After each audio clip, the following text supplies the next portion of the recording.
Primeira carta aos Tessalonicenses, capítulo de número 1, versículo de número 2.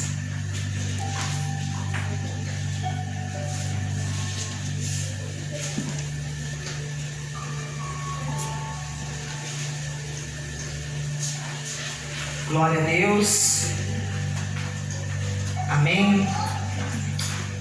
Vamos orar. Santo Deus, poderoso Pai, estamos em Tua presença e queremos ouvi-lo, Pai querido. Ó Deus amado, envia-nos a Tua palavra, fazendo com que ela em nós produza resultado. Pai querido, a nossa vida, Pai, frutifique. Meu Deus amado, e através desses frutos Teu nome seja glorificado, Deus. Pai, enquanto estiver, meu Deus, ministrando a Sua palavra, que o Teu Santo Espírito, ó Pai, esteja agindo no meio do Teu povo. Pai, que trazendo a fé, o entendimento, a sabedoria, Pai, a vida e o poder, meu Deus, e a salvação que há na palavra. Trazendo entendimento e resposta, Senhor, meu Deus. Pai querido, a Ti eu peço, use a minha vida como um canal, como instrumento em Tuas mãos, pois para isso, ó Deus, o Senhor me chamou, Pai. Pai santo e poderoso, a Ti eu dou a honra, a glória e o louvor para sempre, em nome de Jesus. Amém. Glórias a Deus. Você pode ocupar suas mãos mais uma vez e aplaudir a esse Deus que é digno de toda a honra, glória e louvor. Queridos, o apóstolo Paulo estava em Corinto quando ele escreveu essas cartas à igreja de Tessalônica, durante a sua segunda viagem missionária. Então o Espírito Santo usou o apóstolo Paulo para escrever essas duas cartas, a primeira e a segunda carta, né, para esses irmãos, mas não somente para aqueles irmãos daquela época, mas também para nós, que hoje somos igreja do Senhor. Então aqui no versículo de número 2, ele fala assim: sempre damos graças a Deus por todos vocês, fazendo menção de vocês em nossas orações e sem cessar. Então o apóstolo Paulo, ele está dizendo que todas as vezes que ele se colocava na presença do Pai para orar, ele fazia menção, ele citava aqueles irmãos da igreja de Tessalônica. Ele citava diante de Deus, o Pai, a respeito daqueles irmãos. E ele começava então a agradecer. Ele agradecia, ele oferecia ações de graça, agradecimento a Deus, e louvava a Deus pela vida daqueles irmãos. E ele falou que de forma contínua ele fazia isso. Então continuamente ele fazia isso, lembrando-nos diante do nosso Deus e Pai da operosidade da fé que vocês têm. Então ele começava a se lembrar, no momento que ele estava em comunhão, orando, vinha à sua mente, ele se lembrava da operosidade da fé daqueles irmãos. Então aqui ele começava a falar com Deus a respeito da fé que aqueles irmãos eles tinham, querido. Que a fé que eles tinham em Deus era uma fé que trazia operação de Deus na vida deles. Era uma fé que era uma fé eficaz, que era uma fé que produzia eficácia, eficiência, resultado, ou seja, era uma fé produtiva, porque para isso Deus nos dá a fé. A fé em nossa vida, ela tem que se tornar produtiva, ela tem que produzir, ela tem que frutificar. Então quando ele estava em oração, ele se lembrava de como Deus estava agindo por meio da fé na vida daqueles irmãos, porque estava acontecendo naquela igreja uma mudança, e essa mudança se se dava através da fé. Estava acontecendo uma transformação. E isso estava se tornando algo visível, notório, no meio da igreja, e não somente no meio da igreja, onde eles estavam reunidos, mas também fora da igreja. E assim, lembrando diante do nosso Deus e Pai da operosidade da fé que vocês têm, da dedicação, do amor de vocês. Então você vê que a fé em Deus estava fazendo eles frutificarem, de modo que eles estavam se dedicando, se aplicando ao amor, em colocar em prática o amor que eles haviam recebido de Deus. Então eles estavam experimentando em sua própria vida o amor de Deus. E isso estava fazendo com que eles se dedicassem, se entregassem de tal modo as suas vidas a Deus e também aos seus irmãos. Porque na segunda carta, o apóstolo Paulo, ele faz referência dizendo que a fé desses irmãos, elas cresciam mais e mais, e que o amor deles de uns para com os outros aumentava, queridos. Porque isso é resultado da fé que é fruto de um relacionamento com Deus. Porque o relacionamento com Deus é que vai fazer nós frutificarmos na fé e frutificarmos em amor de uns para com os outros. De nós aplicarmos e dedicarmos a nossa vida para o bem do outro, para que o outro seja salvo, para que o outro seja beneficiado, alcance de Deus também as suas promessas, viva a vida a qual Deus lhe promete. Então estava vendo da parte deles uma dedicação e essa demonstração de amor, porque assim como eles haviam sido alcançados, eles agora também estavam colocando em prática tudo aquilo que eles haviam aprendido, para que outros também pudessem ser alcançados por essa fé e por esse amor a Deus. Então ele fala aqui sobre a dedicação do amor de vocês e da firmeza da esperança que tem em nosso Senhor Jesus Cristo. Então havia no coração daqueles irmãos uma esperança em Cristo, uma esperança nas promessas que Jesus havia feito, porque Jesus, antes de ascender ao Pai e retornar aos céus, ele disse que retornaria, e essa promessa do seu retorno estava ali firme no coração daqueles irmãos, fazendo com que a esperança estivesse ali, porque eles acreditavam no retorno de Jesus. Eles acreditavam que Jesus iria cumprir aquilo que ele disse. Assim como ele havia vindo a primeira vez, ele também iria vir a segunda vez. Então é da firmeza da esperança que vocês têm no nosso Senhor Jesus Cristo. Sabemos, irmãos amados por Deus, que ele os escolheu. Então isso o Espírito Santo está falando através do apóstolo Paulo, que aqueles irmãos eram irmãos amados por Deus e que Deus os havia escolhido, querido.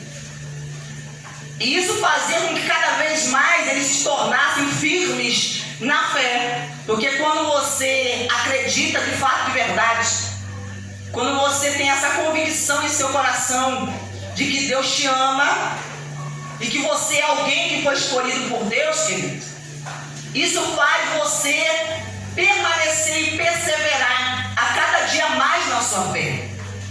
Isso te estimula a você continuar e não querer retroceder e voltar atrás, porque você é alguém que está experimentando o amor de Deus, que conhece o amor de Deus.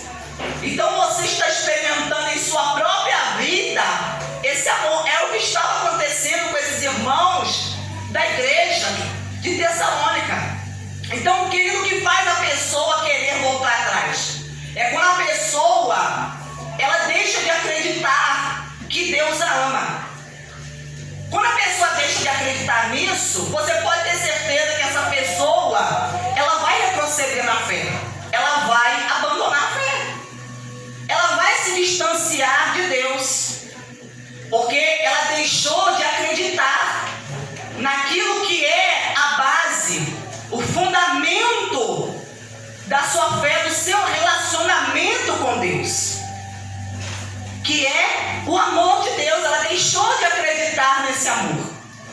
Então isso para a pessoa faz com que ela perca a credibilidade de que Deus verdadeiramente vai cumprir aquilo que Ele disse. Porque quando você deixa de acreditar que Deus te ama, então você começa também a acreditar que Ele não vai cumprir o que Ele disse, que Ele vai falhar com a sua palavra, com a sua promessa. Aleluia! Que Ele, querido, não vai cumprir aquilo que Ele falou. Então nós vamos aqui prosseguir, diz assim: sabemos, irmãos amados por Deus, que Ele nos escolheu, porque o nosso evangelho não chegou a vocês somente em palavra, mas também em poder. Olha o que Ele está dizendo: que o evangelho, o qual havia sido anunciado a esses irmãos, ele não foi anunciado somente por meio de palavras, como se fosse apenas um discurso, querido, para os ouvintes. Não foi apenas por meio de palavras. Que alguém ouviu, mas que não teve eficácia, não teve ação, manifestação nenhuma, resultado nenhum. Mas ele está dizendo, mas também em poder. Porque o que diz lá na carta aos Romanos, capítulo 1, versículo 16, que o apóstolo Paulo, ele diz: eu não me envergonho do evangelho. E por que ele não se envergonhava? Porque ele disse: porque ele é o poder de Deus para a salvação daquele que crê, primeiro dos judeus e depois do grego. Então ele está falando: eu não me envergonho do evangelho, porque ele é o poder de Deus. Então quando a pessoa compreende que o evangelho, querido, não é uma religião, quando a pessoa consegue entender isso, que o evangelho não é religião, e nem mais uma de tantas outras religiões que existem, mas ela consegue entender pelo Espírito Santo, que o evangelho é o poder de Deus, você vai passar a ouvir o evangelho de forma diferente. Você vai passar a ouvir de forma diferente.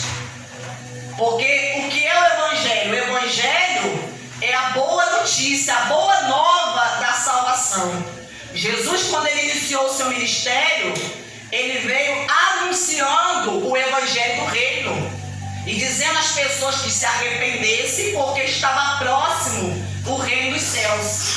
Então aqueles que queriam entrar no reino dos céus deveriam se arrepender, mudar a sua vida, mudar o seu modo de pensar e de agir, mudar o curso da sua vida, para que eles então pudessem entrar nesse reino.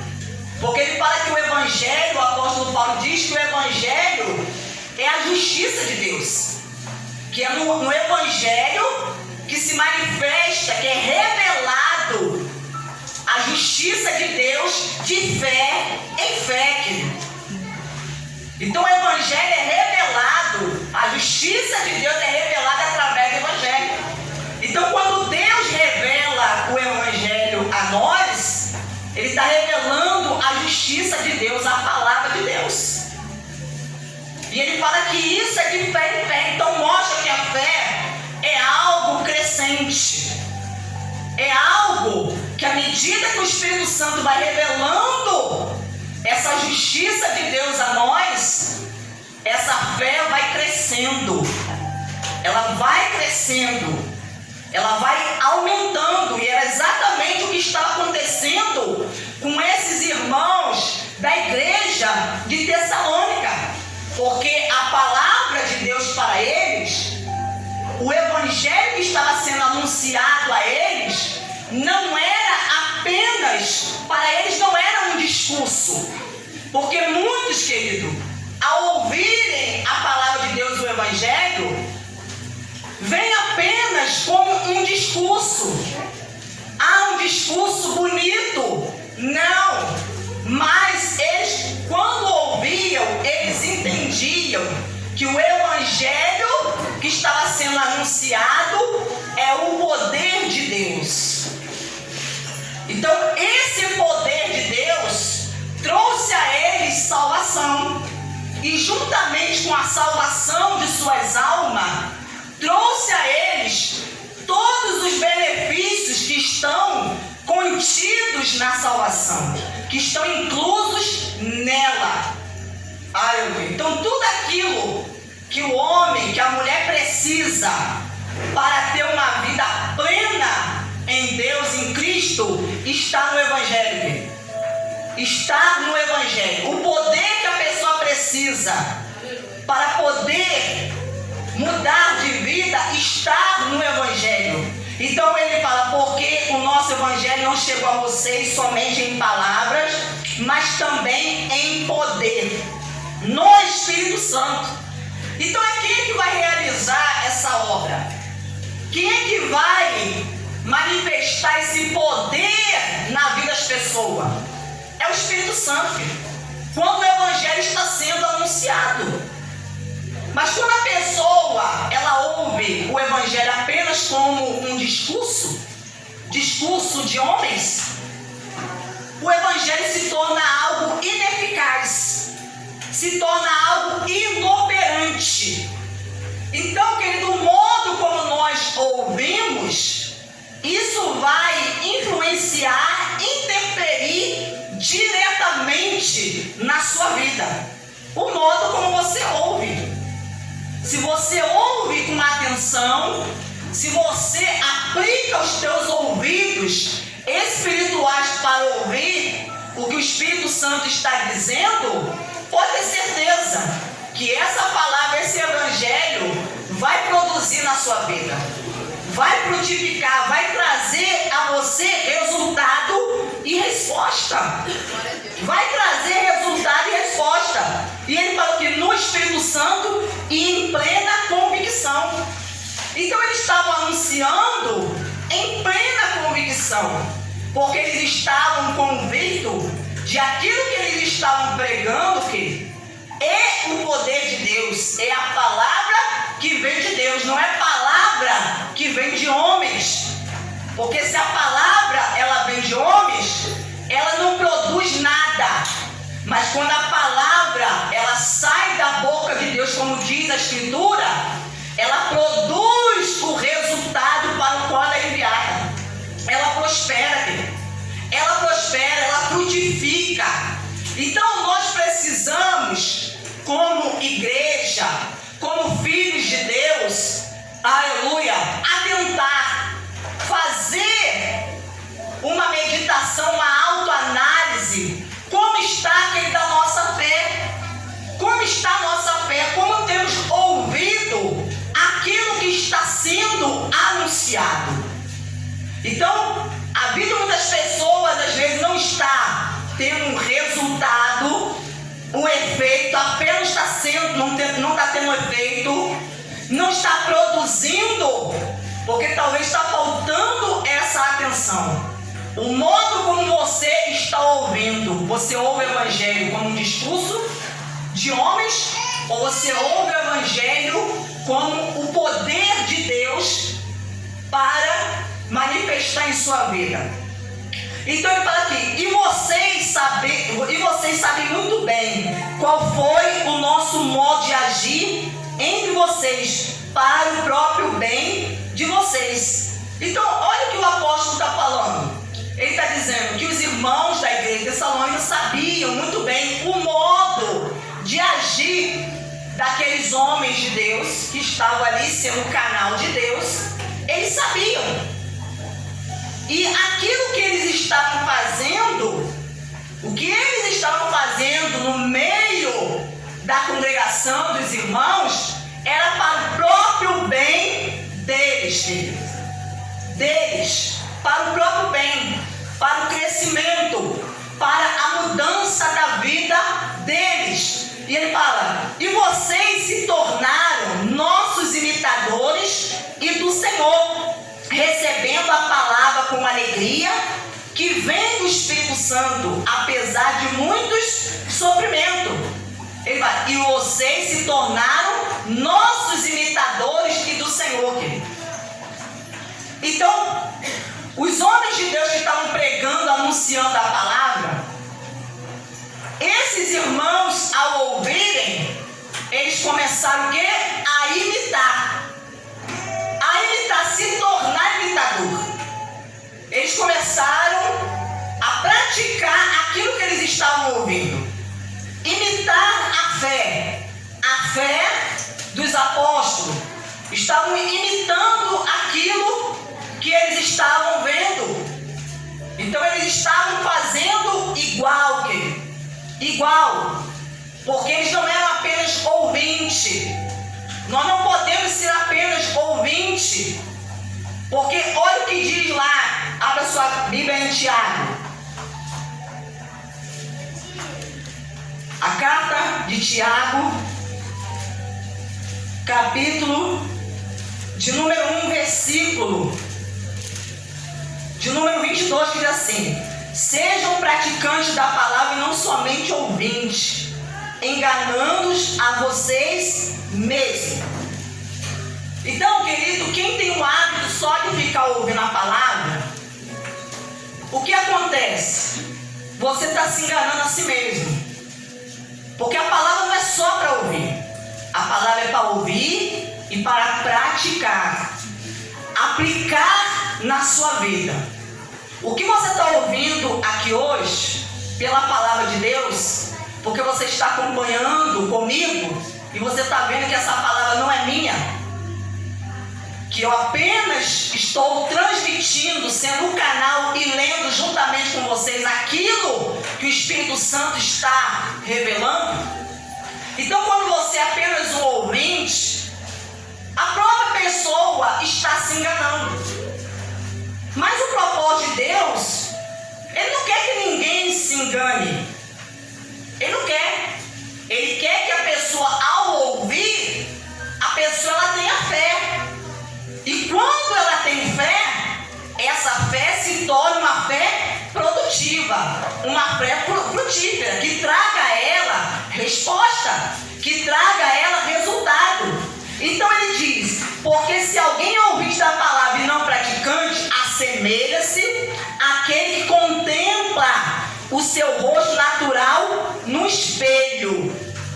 Então, quando nós estamos diante do espelho, o que nós vemos ali refletido? A nossa imagem, o nosso reflexo no espelho. Então, a palavra de Deus, querido, ela é como um espelho. Quando o Espírito Santo ele nos abre a Escritura, a palavra, ele nos vai revelando, nós conseguimos nos enxergar na palavra. Nós conseguimos nos enxergar na palavra, nós conseguimos nos identificar na palavra e entender que Deus está falando conosco. Mas Ele não está simplesmente falando para que eu venha entrar, essa palavra entrar por um ouvido e sair pelo outro. Para que eu venha simplesmente cruzar os meus braços e continuar empurrando a minha vida com a barriga, como ela está. Não, mas Ele espera que ao eu ouvir a palavra, eu venha ter uma atitude. Eu venha colocar essa palavra em prática na minha vida. Para que essa palavra ela não se torne inoperante. Então ele fala aqui 24. Pois contempla a si mesmo, se retira e logo esquece como era a sua aparência. Não é assim? Você vai lá, antes de sair de casa, olha a sua aparência no espelho, se contempla, você vê como você está, como você está vestido, e aí você sai.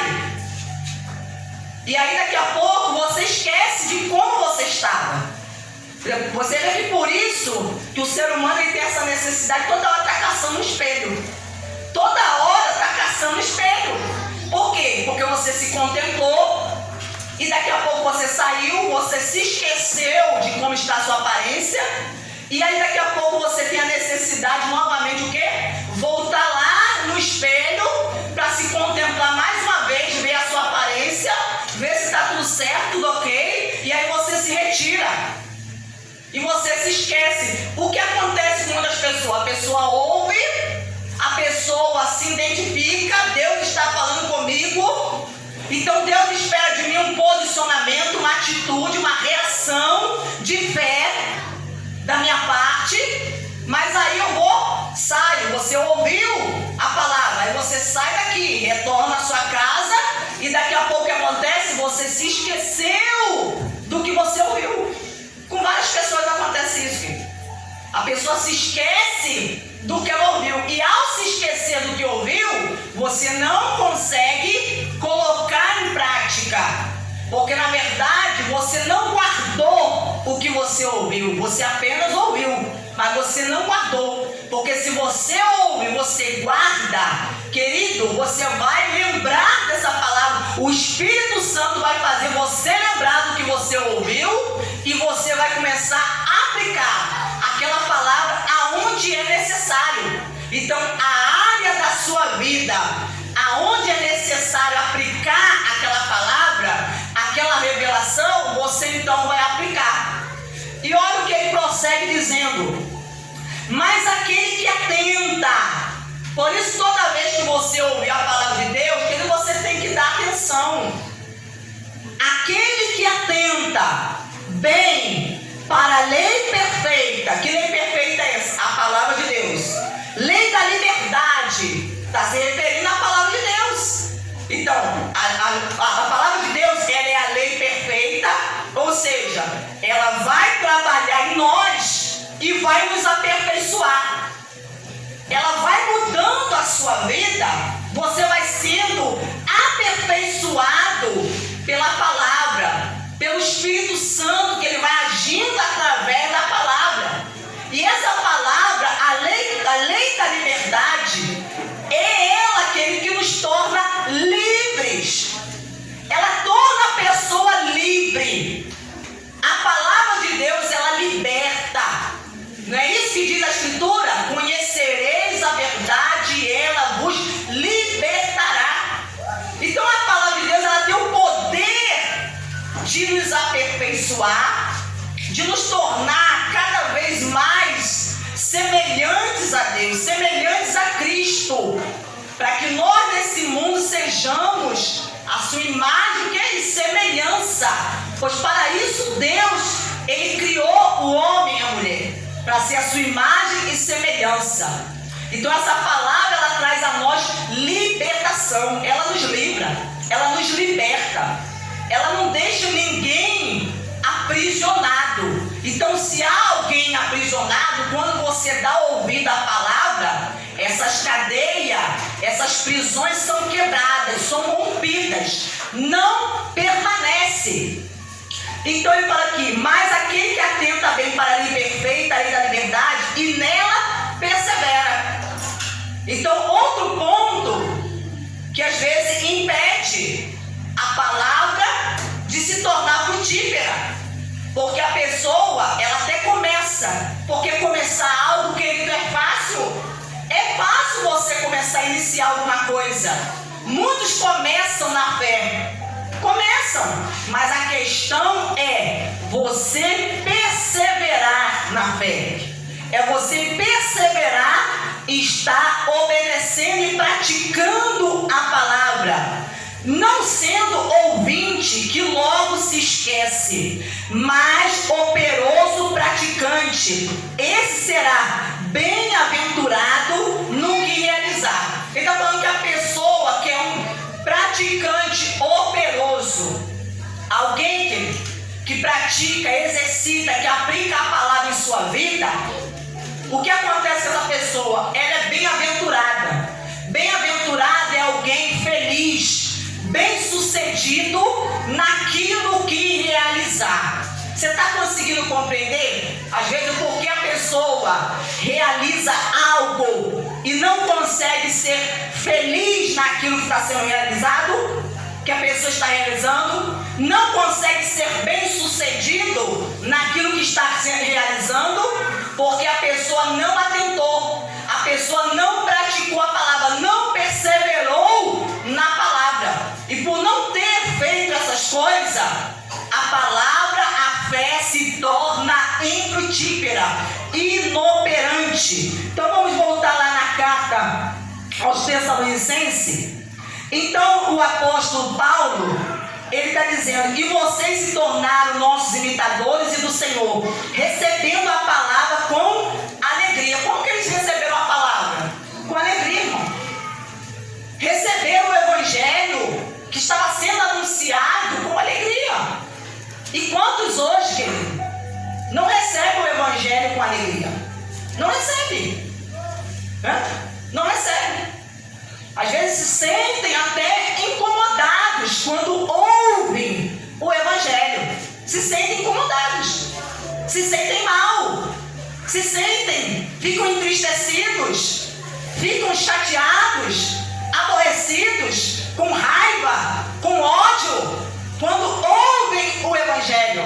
Mas ele está dizendo que esses irmãos receberam a palavra com alegria que vem do Espírito Santo, apesar de muito sofrimento, irmão. E quando essas pessoas receberam a palavra, eles estavam o quê? Em sofrimento, querido. Eles estavam passando por sofrimento.